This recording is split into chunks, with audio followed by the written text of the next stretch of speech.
You know what do you think is the number one skill in business? What do you think? Listening.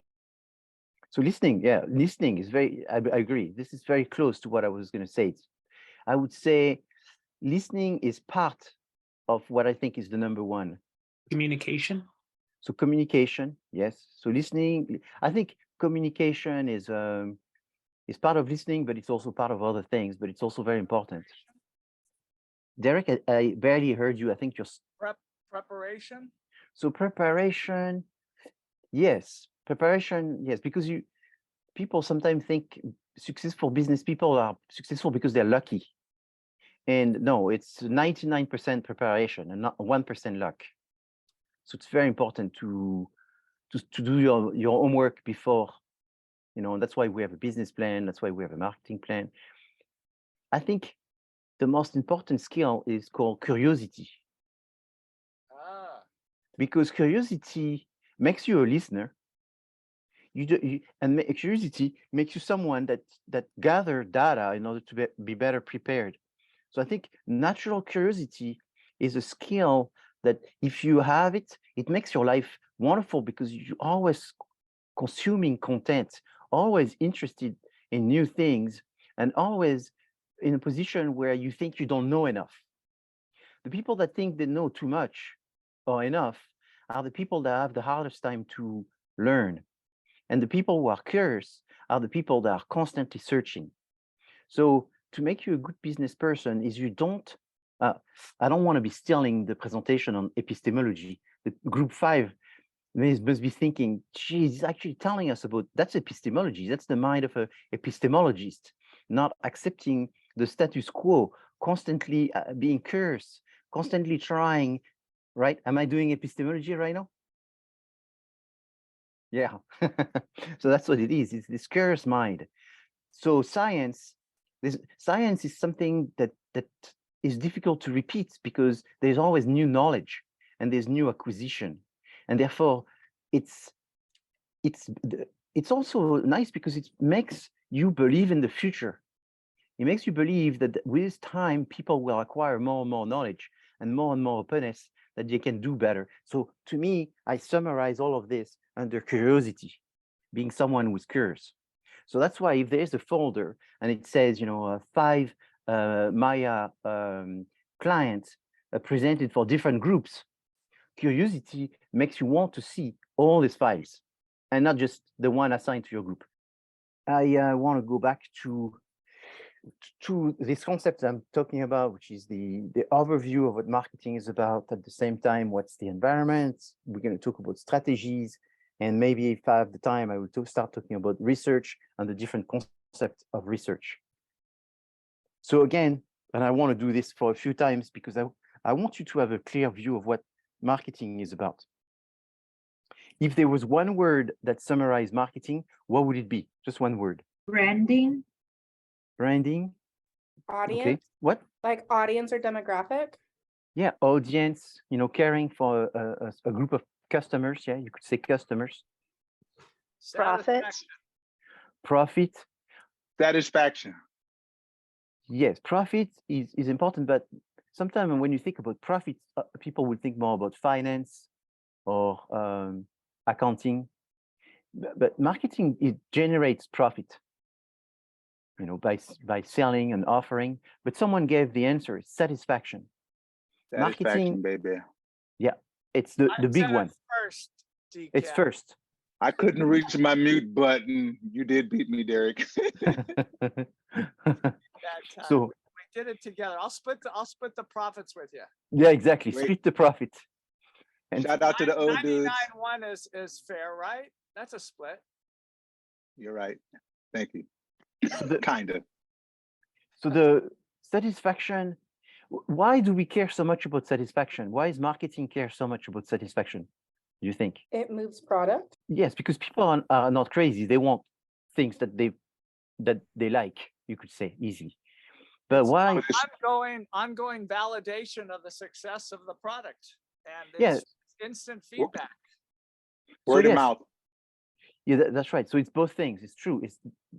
People buy what they like and what they have expectation for, but it's mostly this. It goes to the word of mouth. It goes to the fact that if people are satisfied, they come back. And if they come back, that means you can reduce marketing. Marketing is expensive. And if you reduce marketing, you have less expenses, therefore you have more profit. And if you have more profit, you can make products that are even more satisfying. And if they get something even more satisfying that they paid less, then what you have is the customers that tell other people, and then you have word of mouth, and then you have even less the need of marketing, because not only they're satisfied, they come back, then they tell their friends, their friends come back, and therefore satisfaction, it's one way to keep the customer and to grow your business. When you say marketing is about profit, this definition is the most agreed definition, but one could say it's the delivery of customer satisfaction for growth. And then you don't even need to say for long term, because growth will include long term. It's this concept that you want to grow your business. To grow your business, you need to spend some money, and you need to be successful in growing it by spending less. And to grow it by spending less is you need satisfied customers, because that's how you're going to get them back. So this concept of satisfaction is very important. The concept of satisfaction also entails the fact that you are looking for not satisfying everybody, because it's not realistic to think that you can satisfy everyone. So satisfaction also means that you are understanding that not everybody is the same, and you need to satisfy your customers. Therefore, who's your customers? What do they want? And then you focus on these people specifically. Yes, Aisha. So you just said you were saying that as far as like finding customers and then like spending less money. So how much money I feel like the price range would vary, but how much money would someone spend trying to figure out who their customer is? So like the money you spend, what can I tell you? I was reading a marketing report, a research marketing report this morning at 10 o'clock. And it was about a business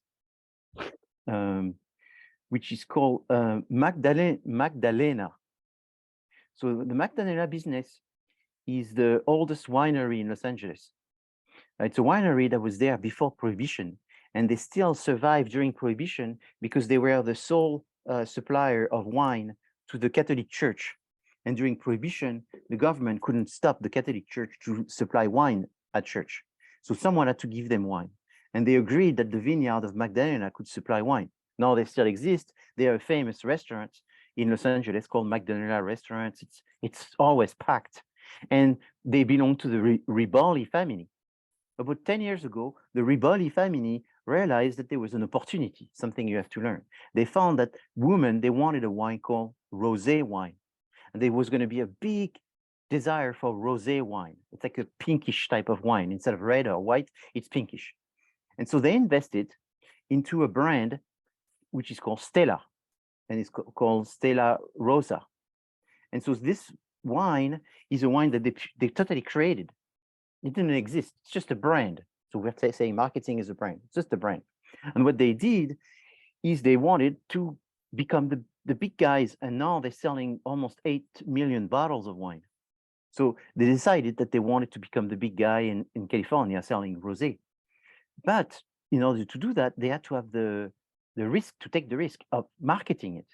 So what they did is they put billboards everywhere. If you drive in LA, it's impossible that you drive 20 minutes without seeing a Stella Rosa wine billboard. They are all over the place in Los Angeles. They essentially took every billboard.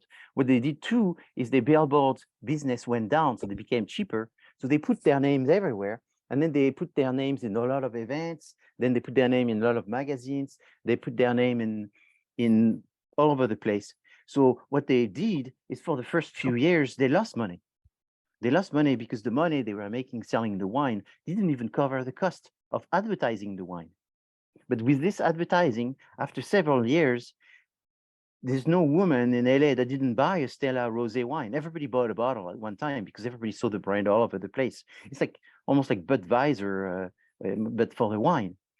So I was reading this morning that they're saying that they make a lot of money, but they spend so much in marketing that this is a long-term investment, because there's going to be a time where their number of people consuming is going to double without them doubling the investment. Is because they're going to have a richer point where it's the marketing and the people consuming the product self-pay for itself. So you don't pay for identifying targets, but what you do is you pay to get a piece of people's brain. And to pay to get a piece of people's brain, it takes a long time because it's hard to get their attention. Once you get the attention, it's a very quick attention. Then you have to go into the system of memorization. They memorize it. Then you have to get into the situation of interest. They get interested. Then they get into the situation where they feel that they need. So then they search, and then they search, then they find, then they consume, then they get satisfied, and then they buy again. And now you've got them twice. No, it's like the fish is not only biting, but it's totally hooked. His mouth has got the hook and there's no way out. It's consumed twice, satisfied twice. You can be sure there's going to be a third and a fourth and a fifth and so forth. And so as long as you monitor their level of satisfaction, because their satisfaction varies and changes too. People interest changes, and you have competitors that enter the market. And then when these competitors enter the market, they make a shift of what's expected, because they slightly change what they offer in order to be perceived as better. And then that change moves, business is all about growth, and therefore business is all about stealing. Stealing what? Stealing customers. There's X amount of people on Earth, and what you do is you steal the customers. You're like a magnet, and you have your magnet, and you're just taking customers away from other people. And that's what you do. And your marketing is helping you to do that, magnetizing people towards you. Aisha, did I answer your question? Yes. And so any other comments or anything? I don't want to miss an opportunity to develop something if it was not clear. Okay, so the next information that is important, and that's why I left it on Saturday. I left it at the 4 Ps. So marketing is also known as the 4 Ps. Also, the 4 Ps is known as the marketing mix. It's exactly the same thing. So if I was to ask you, what's the 4 Ps? Is it the marketing mix? Yes, mix or 4 Ps, same thing. It's constitute 4 P. There's 2 P that are correct and 2 P they are sort of a stretch because they wanted to use the word P. So product is definitely what you're trying to sell. It's the quality, the brand, the packaging, the instructions, the warranties, and so forth. The price is what you pay for, and it's the only P that doesn't cost you any money. You just have to decide what's the price. So there's different sub strategies, price level strategies that we will look at. And then you have the last 2 P, which the name is misleading. So the first one is place. So people sometimes they think it's where you put it on the shelf or on the website or on the app or whatever. No, it means distribution. So it should have been PPD, D for distribution, but then people will not remember it and it would not be as cool as saying 4 Ps. So it says place. So you have to remember place means distribution. And then you have a P of promotion, which again starts with a P, so it's great, we can remember it. However, it's not really about promotion, it has to do with communication. So it should be PPDC, product, price, distribution, and communication. Okay, because promotion is one type of communication, but for the sake of simplicity, they kept the word promotion. So I think it's still good, but I just wanted to be honest with you that they are just a little misleading. And so that way you don't want to just remember them without thinking too much. Professor?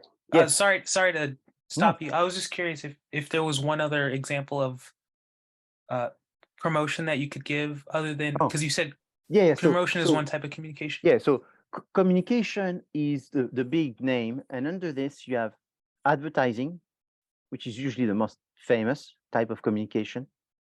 After this, the most famous nowadays is digital marketing, because it has inside digital marketing, it has social media, internet, and application.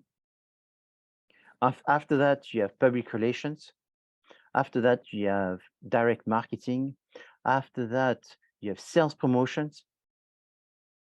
And after that, you have salespeople. These are the, 8 major communication methods. And so we will have one class on place, and one class on promotion, and one class on price, and one class on product as well. Okay, thank you. So we'll go in depth, but I want you to have the overview right now.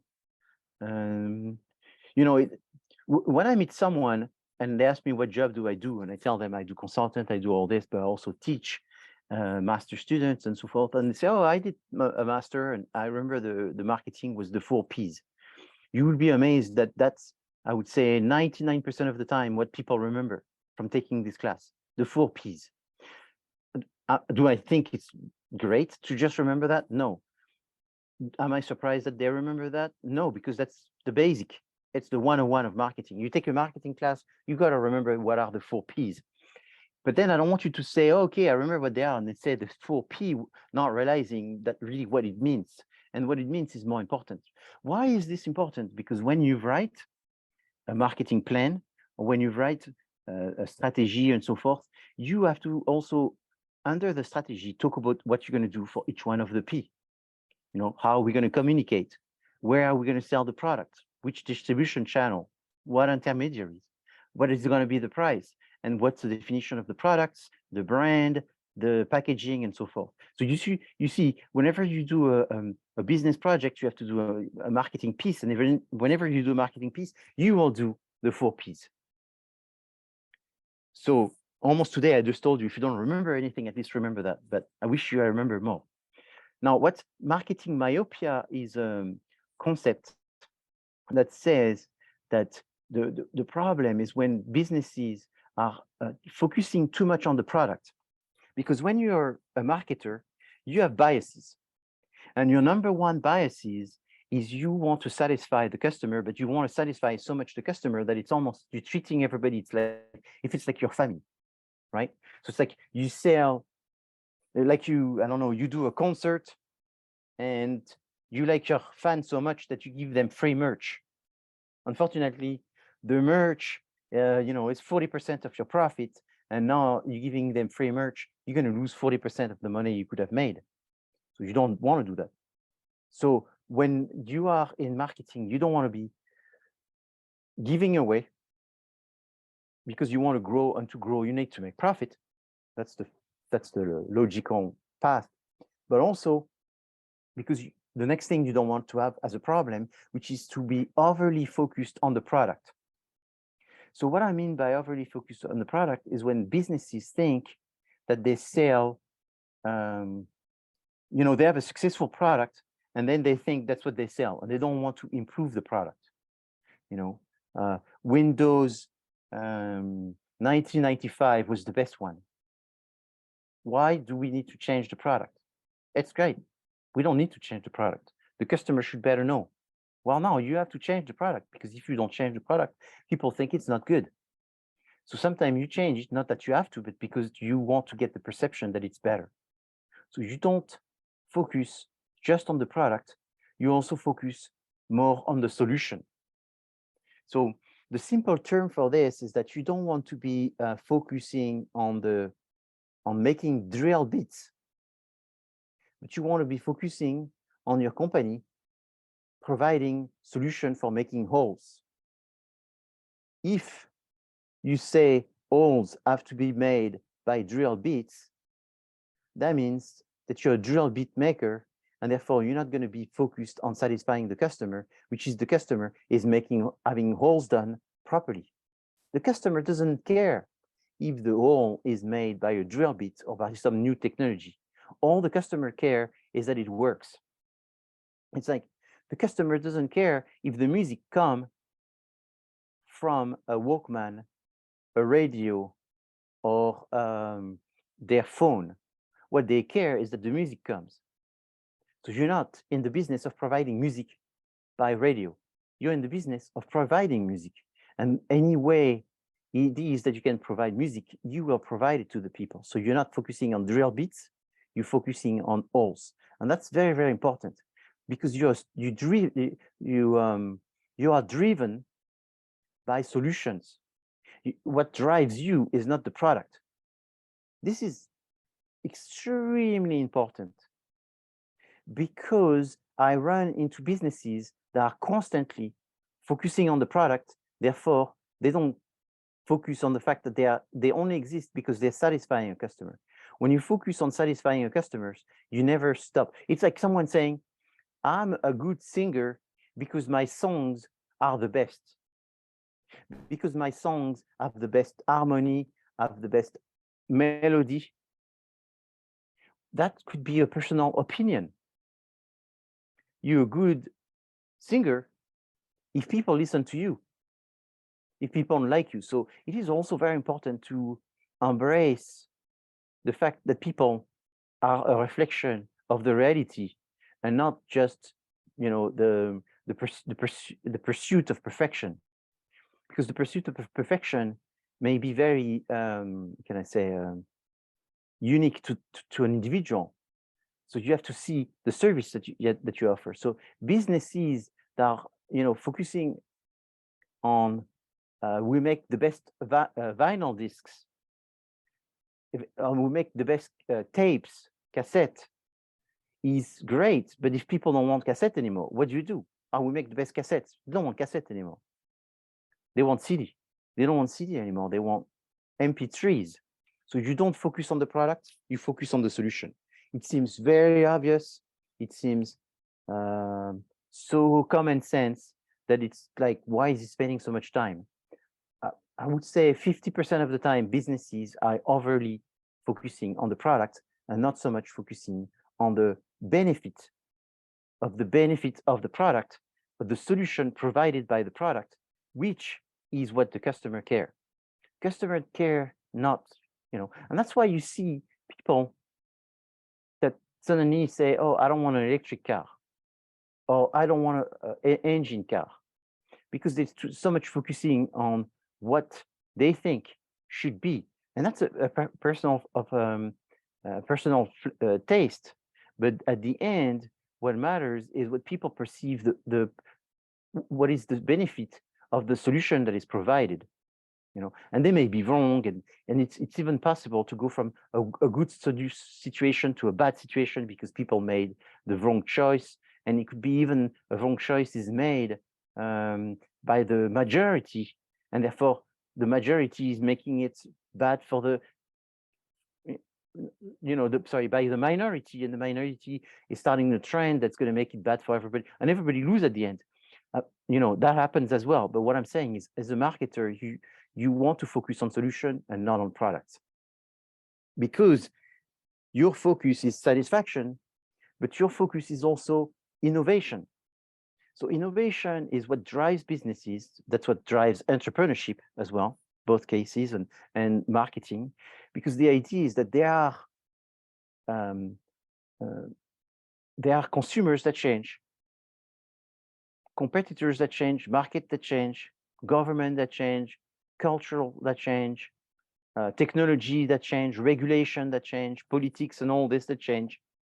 And therefore that offers opportunity to make some innovation, to make some changes.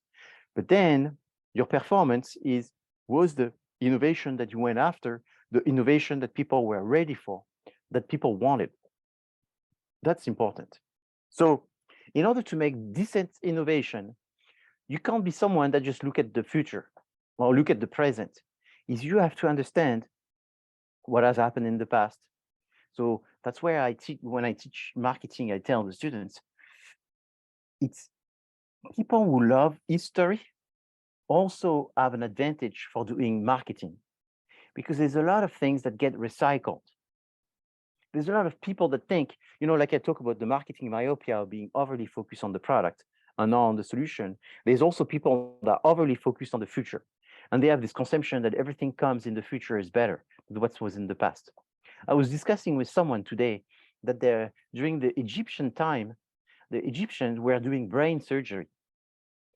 You know that it's not been a long time that they've done brain surgery, and most of the brain surgery that they did not too long ago failed. It's hard to imagine that the Egyptian 4,000 years ago were doing 3,000 years ago were doing brain surgery, and I was not there to see it, but apparently they were successful.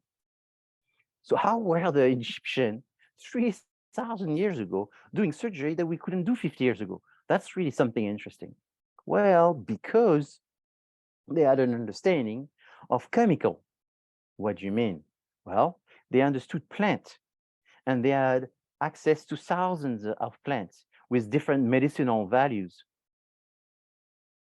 Now we have 10,000 and they had 1,000, but at the time they were just using natural plants. They understood it. Nowadays, the way it works is you have a big company, you send people in the forest to find new essences and plants, and then bring them back and do research, and then try to find some therapeutic values of those plants that they found. And then when they find the plants, they quickly try to create it as a synthetic chemical. That way it can be patented, because you can't patent something that exists in nature. You can only patent something that's been chemically, artificially created. Then you can patent the formula, and then you have a protection for a certain amount of time. And then you tell people that what's in the nature is dangerous. That way they don't go get it for free. And then you tell them that you have the solution, and then you advertise it every 15 minutes between Fox News and CNN, and then eventually people, they think that must be true, and then they consume this product. So that's the way the world that we live in is a world of business is controlling everything. But to be someone that really controls the situation is you need to know the past, you need to know the present, the future, you need to know yourself, meaning the company, the strengths and weaknesses, and at the same time, you need to understand what are your competitors doing, who they are going after. We're talking about knowing your target. It's also very important to know the target of your competitors and learn how they satisfy their target, because there's something to learn from them. You can maybe get inspired. And so these 5 I's are very, very important. What does a business need the most? And this is a question for you. What does a business need the most? Money, market research, help, time, or a solid business plan? What do you think? All of the above. Okay, so that's why I choose these, is because they all look true. But that's why also in the question, I say the most. A solid business plan. A solid business plan. Why do you think a solid business plan is correct? Because you can do a lot with very little money, and what else is on the list? And without a lot of help and time, and you just have to, like, if you've got a plan, you can make things work, and you can't really do solid market research if you don't have a plan for what that market research is going to do. That's my thinking. Yeah. Who was speaking? I'm sorry. That was Danica. Danica. Wow, that was a very clever response. I like that. I think last Tuesday you had also very clever response. So I really like. This is a great response. And what is interesting is this idea of planning. So you have to have planning, and I think you also made a very important concept, which is money. Is of all of these is probably the least important. And I've been saying this for 20. I've been teaching since 95, so 20. It's going to be 28 years. Well, I guess it's 28 years now. And since 95, I've been saying this. However, in 2005, there's a gentleman that came in social media called Gary Vaynerchuk. So he's most known as Gary V.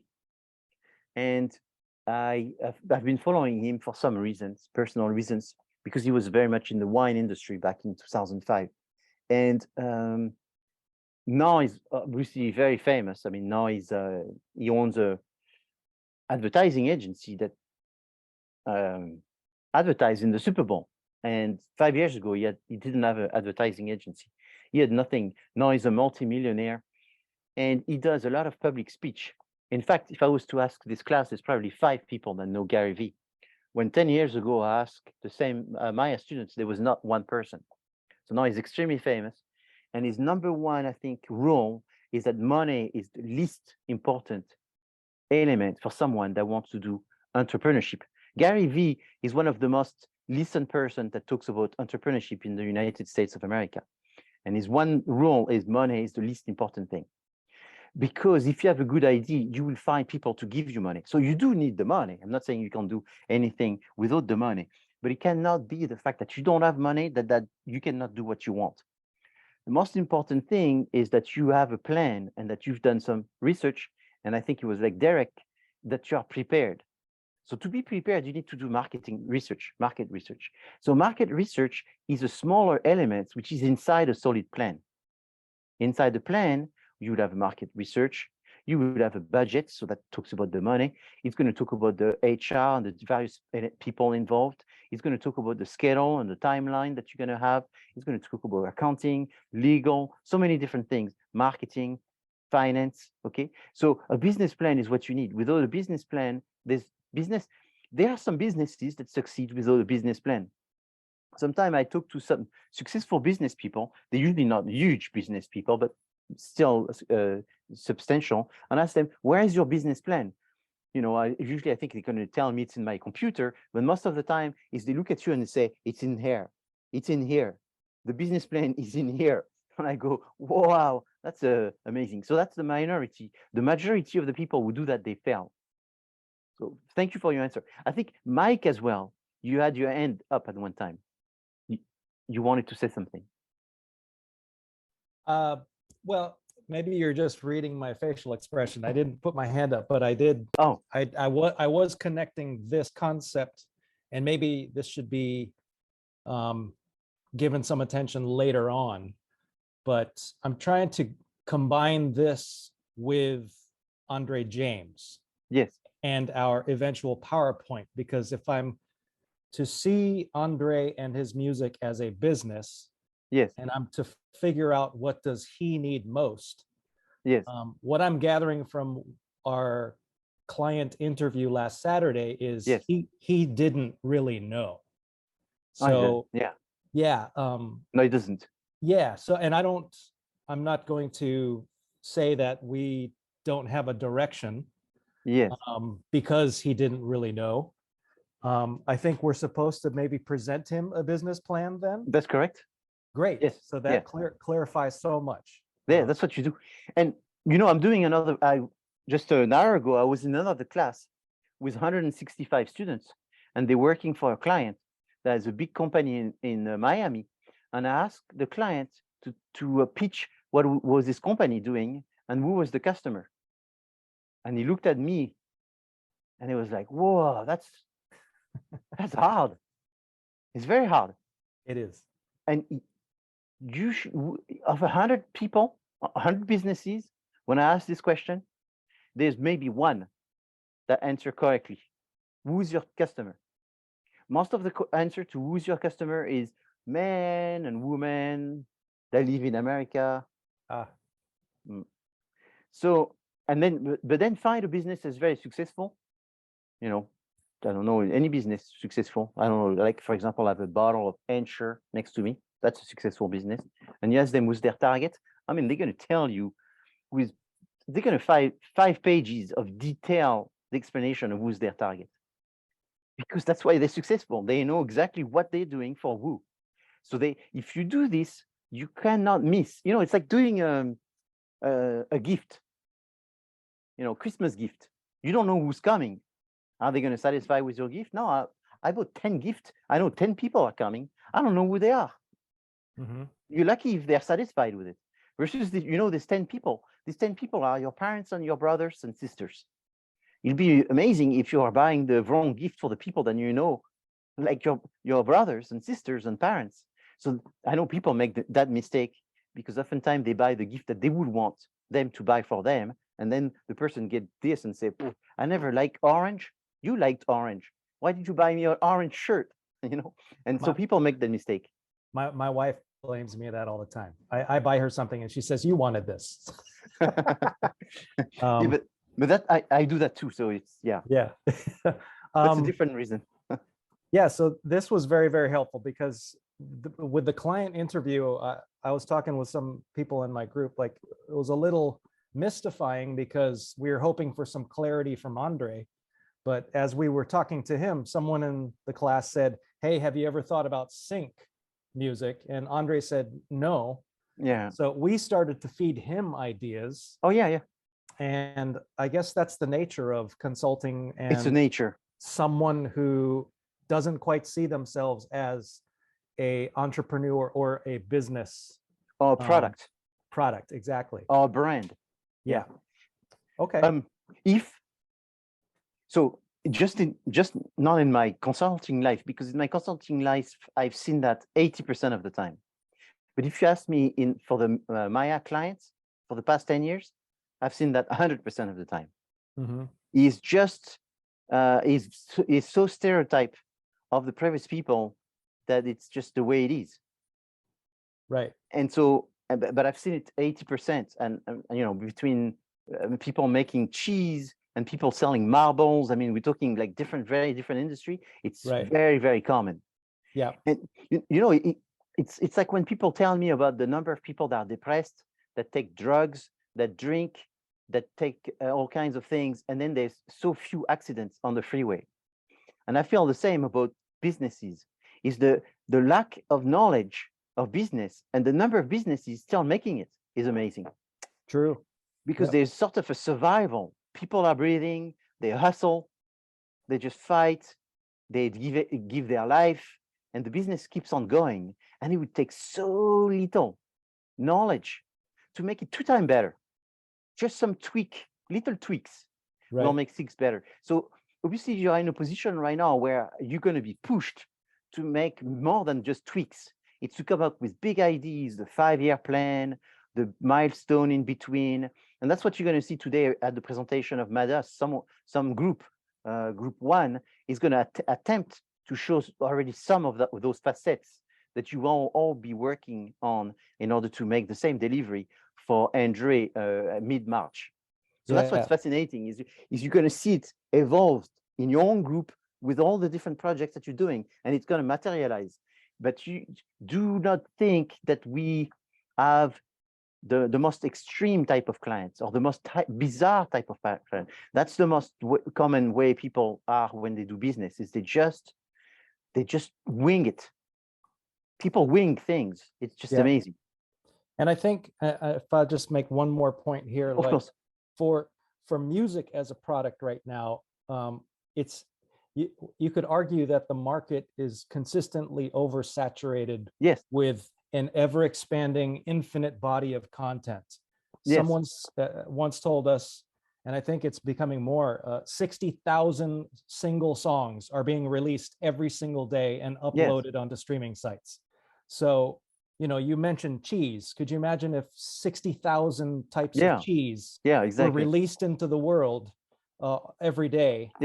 There's not enough stomachs to eat all of that. That's right. That's right. That's a very good comment. Yeah. So I was just trying to figure this out, because a week from today is when we submit this 1 page or so rough draft of how we're going to pitch Andre a business plan. So this clarified a lot of what we can do for that. Thank you.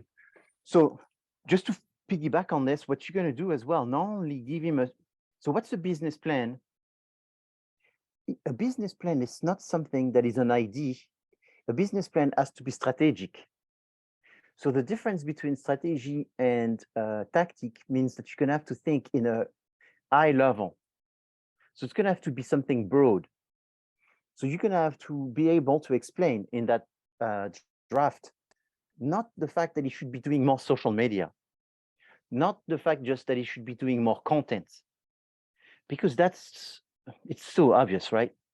And that's tactical. So what happens is you need to find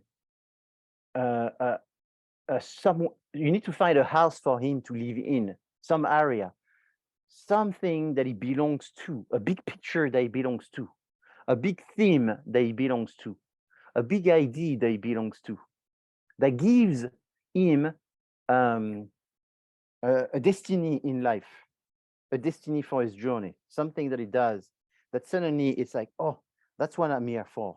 That's my purpose in life, a purpose.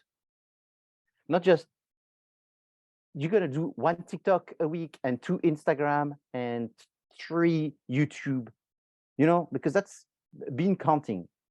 You eventually will say that, but these are details. We want to see the purpose, the big idea first, and then how you go to that. So it's the big objective, and it has to be somewhat realistic. So could you come up with something crazy and all that in the long term? You could, but you're gonna have to create the milestone before. Yes, Danica, I think you raised your hand. So when we're coming up with this business plan, are you wanting us to say like something like Andre will have X amount of followers or be No. making X amount of money, or like No. what goes into a business plan in your mind? Yeah, no, it doesn't, because you see, that's the problem. So let me go to business plan. People make the mistake of not understanding what's a business plan. A business plan, so what I'm saying here very simply is when you ask people what's a business plan, they will tell you is what you're going to do. Now that's a business model. What I'm going to do is buy low, sell high. I'm going to get someone else to produce the goods and put it under my brand and sell it in exclusive store, which I will select the store. It's the idea. That's the business model. A business plan is a plan that exists because it's the combination of existing plans. So a business plan has an accounting and budget and financial plan. So if you major in accounting, you do accounting plan. If you major in finance, you do financial plan. If you want to do a business plan, you need to write this accounting plan inside your business plan. So if you want, the business plan does not exist. The business plan is a container which has existing plan. So it's the combination of the plan. It's like mixed martial arts. Does it exist? Well, mixed martial arts doesn't exist.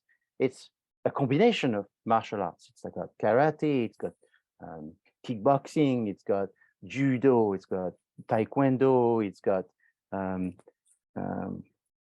don't know, Jeet Kune Do, it's got so many different martial arts combined.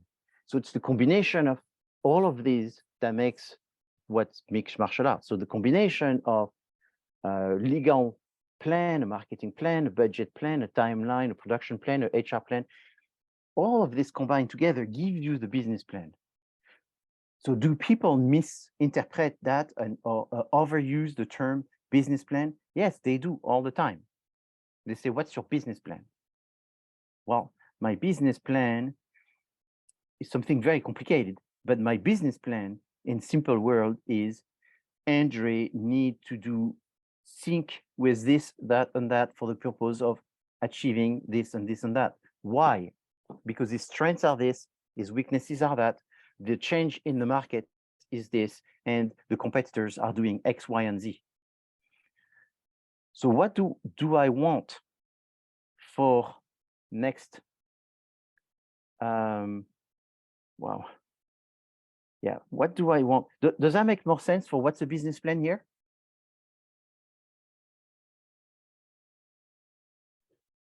I think it makes it more specific, Professor. Sure, it's Yeah. a strategy. So yeah, a business plan is a document that is the name of the combination of existing plan. And so the last thing I want to show you after this is the tip that I created to put inside social media, inside the canvas, sorry. So inside canvas, I put what I call the hoist. So if you go to canvas, file, tips, you'll see the hoist. And the hoist is a simple document. So I think that's what you should use. O for opportunity, I for ID, S for strategy, and T for tactics.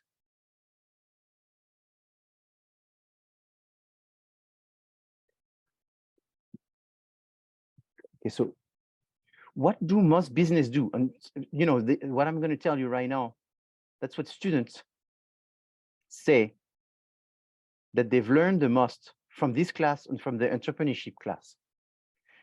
And that's what you will say in May. End of May, you say, that's it. I learned that. What you've learned? What you've learned is that you don't run a business based on an ID. Again, you do not run a business based on an ID. So what does that mean? That means that 100% of the businesses are created, are conceptualized based on an ID. But you never want to say that to the investors. So what do you mean? Means that we all think in terms of IDs, but IDs are not supported. They are weak. They are individual, they're opinions. So how do we make it? How do we name it for investors? For investors, we talk about market opportunities, things that are really happening in the market that we can take advantage of. All right, because that's an argument that can be argued, but it's more objective. An ID is subjective, an opportunity is more objective. Right? So it's like I don't see anyone anymore, but I hope you can see me. Yeah, okay, good. So you have like objectivity and subjectivity. It's a spectrum. IDs are very subjective. It's like the most objective. Opportunities are shifting towards objective. So as a business person, as an entrepreneur, I mean, essentially that's the 50%. This is 50% of what you need to learn in this class. And that's 30% of what you need to learn in the next class. And that's what I believe every semester with the Maya, I get 100% by May to understand. That's what the next professor, the next class is an entrepreneurship class. The professor is Brian McKenzie. At the end, I talked to him before I see you for the last class, and he's going to tell me, did they understand opportunity or they didn't? And if he tells me that's it, they understood opportunity, we've hammered them, now they're solid, they get it. An opportunity is an objective change that you see in the market. And that it's not some idea, it's changing.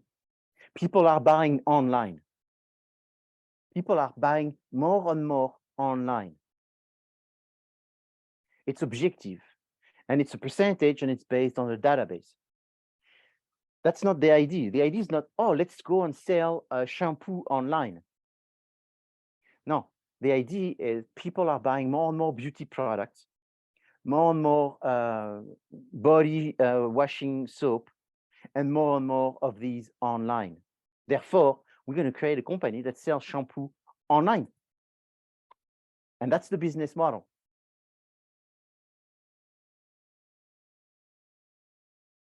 Did you follow that? The things? So you have to have opportunities in order to support your ID. So that's why it's called the OIST. It's not called the EOST. It's called the OIST. Because an investor, and you see in the next class, that's the objective, is you come up with an entrepreneurship ID in the music industry, me and Professor McKenzie coach you with this ID, and at the end, we will be the judge, as if we are the investors that will think about investing or not investing in your business. We are not going to invest in your IDs. We are going to invest in your opportunities or the size of the opportunity. If we believe in the opportunity, we go for it. Now, you can do this tonight. You go on your computer and you go on YouTube and you put Shark Tank episode. And you pick any Shark Tank episode and you see what the sharks ask. The shark don't ask for the ID. The shark only invests when they believe on the opportunity. The opportunity is the most important. Then if the ID gives you the interpretation that this ID will satisfy the opportunity, has the capacity to satisfy the opportunity better than anyone else, and for profit, I invest. This is not rocket science. If you just understood what I said in the last 30 seconds, you're ready for business. My opportunity, who is it for? Nobody else is doing it. This is my idea on how doing it. I'm the best one at doing it. Consumers are X, Y, and Z. They're ready. That's it. Done. Convinced. How much do you need? I need this much money. What do you need the money for? I need the money for this, this, and this, and this, and that. And after I invest this, I'll get this result. After I invest that, I will get that result. That's it. So for next week, that's all you have to think is, and again, I'm not saying it's easy. It's very, very, very, very, very difficult. Extremely difficult. Which is to first identify what are the opportunities for Andre. And the students of Maya, 95% of them enjoy this exercise. Very few do it very well right away, but I'm not grading you in the process of doing it. That's why I don't want you to see, in a way, I'm a good guy because I'm going to be telling you if it's good and keep telling you, keep going this direction, change this and all that. Then you do it on the 14th, the 15th of March, then I'm a bad guy because I'm the guy who's going to judge what you're saying at that moment. Like I've never heard what you said. I do delete. I don't know you. I've never seen you. I'm just listening, looking and seeing if it makes sense. But in between now and then, I'll direct you to that direction. But you need to understand the opportunities. Now I'm going to tell you something else that's going to be making things even more complicated, is when you offer opportunities, the opportunities are judged on, are they strategic or are they tactical? Most people take a few weeks to understand that. Most of the time, people give tactical opportunities. So I give you a simple tactical opportunities everybody understand. The number of TikTok users have increased by 25% in the past 6 months. That's an opportunity. And it's tactical because to tell Andre that he should increase his TikTok account, I mean, it's a recommendation, but it's not a strategic recommendation. It's a tactical recommendation based on a tactical opportunity. Are these good? Are these good, bad, correct? They're correct, bad, because they're tactical. Tactical opportunities are okay, but they don't get you much far. So you have to find strategic opportunity. And so that's the problem the Maya students have. That's the problem that any business students have. That's the problem that any business person have. When was the last time I got an email from a past Maya student telling me about their business strategic opportunity? Yesterday. Yesterday, I got an email from a Maya student from 3 years ago that says, hey, professor, I'm working on a business thing and I have a business model. And here's my pitch. Can you tell me what you think? I haven't seen the students for 3 years. He was in my class in 2020. And he's pitching to me strategic opportunities. This is not a joke, yesterday. So students get it, they see it, and then they go work and they see, yeah, that's what you do. All day you look for opportunities, but you want strategic and all this thing. That's what you're going to do. And that's what's difficult. Yes, go ahead, Barry. Could one way of thinking about it be that tactical could be short-term thoughts or advantages or gains, and strategic could be long-term? Absolutely.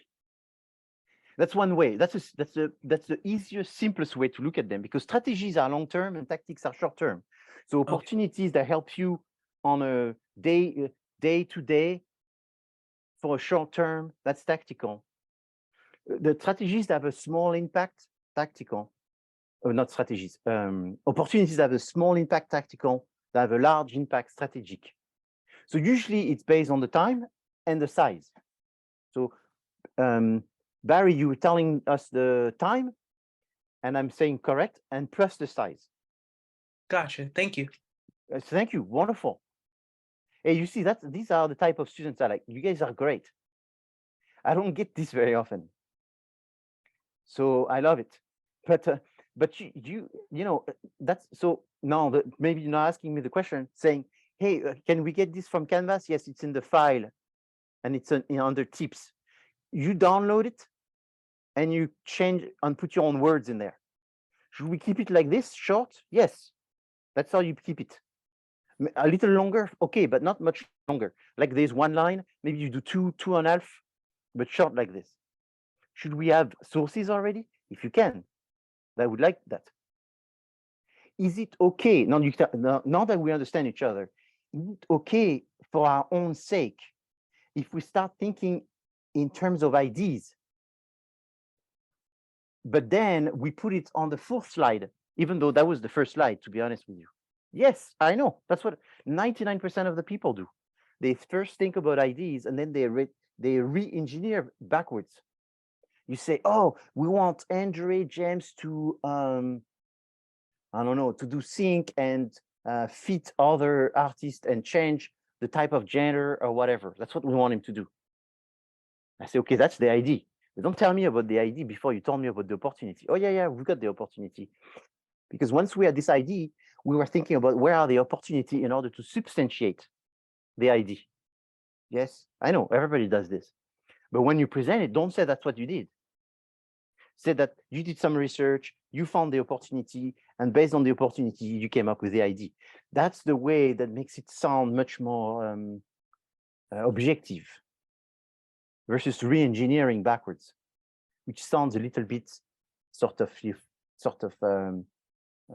controlled, and less, right? Thank you for bringing all of this. That way I show you the documents that relate to the questions that you have in order to prepare you for next week. So I think this was Mike. Thank you, Mike, for bringing this up. So yes, now here's your challenge is strategic opportunities. And how many should you have? The more, the better, because then we can keep and delete, keep, change. So the problem is oftentimes to have any. Of 5 teams, is it possible that you have teams that have nothing? It happens. What do you mean they have nothing? No, they have a full PowerPoint, but there's nothing in there.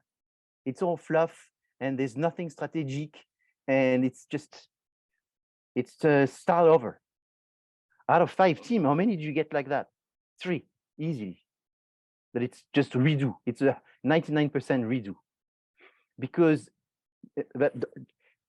but what about, so no, that's a bad news. The good news is when they present in March, it's 100% amazing. But the first draft, it's bad. And it's bad because they don't understand opportunities. They tell me ideas, thinking of opportunities. They confuse the two, number one. And number two is they give me very tactical opportunities, if anything. Like, again, social media is growing, or you should have a plan, or no, that's not opportunities. You have some example in there. I just put it in there. You can look at them.